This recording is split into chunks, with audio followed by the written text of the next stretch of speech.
Hapa nimekuandalia matokeo darasa la 7 leo. Tufungua hapo kwenye Google Chrome, tunatafuta kwenye website ya NECTA.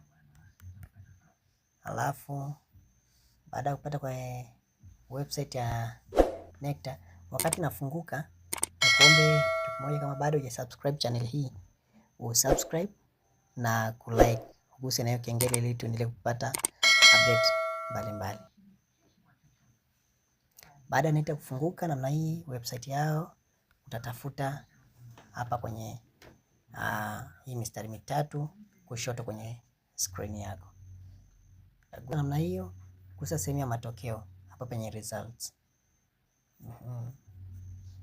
Hapa kwenye results ni matokeo. Chagusa hapo, nachukua primary school leaving examination, hiyo PSLE, hiyo option ya pili hapa.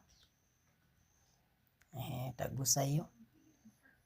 Baada ya hapo utatafuta mwaka husika. Unataka mwaka gani? Unataka matokeo ya mwaka gani? Kama ni 2024, 23, 25, ambaye mwaka huu tuna matokeo 2025. Utagusa hapo kwenye hii link ya 2025. Gusa hii link 1, utapata itafunguka namna hii. Itafunguka namna hii mikoa mbalimbali. Leo tutafute matokeo kutoka mkoa wa Manyara.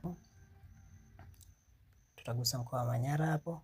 Ndani ya mkoa wa Manyara tunapata wilaya kadhaa. Kuna Babati, Kiteto, Simanjiro, Babati, TC, kuna Mbulu, Hanang na Mbulu TC. Sasa tutafute kutoka Babati.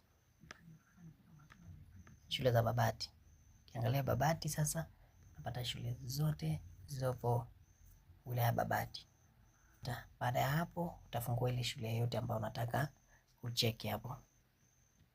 Nakushukuru kwa mdau wetu.